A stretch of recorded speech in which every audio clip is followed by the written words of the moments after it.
What's up guys, Sean here over at Misfire Motorsports.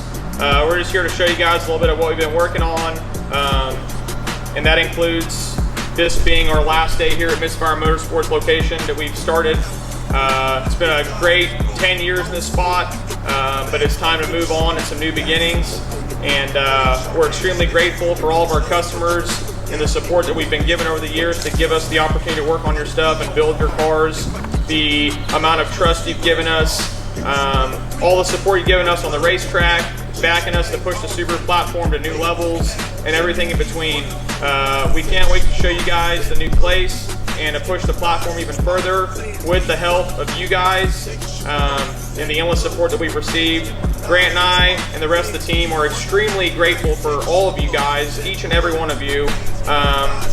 You know, from the days at the doing clutch jobs and transmissions and motors and all that stuff on the ground at the old shop with no electricity and all the good stuff. Extremely humble beginnings for us. So thank you guys, and we're looking for the future.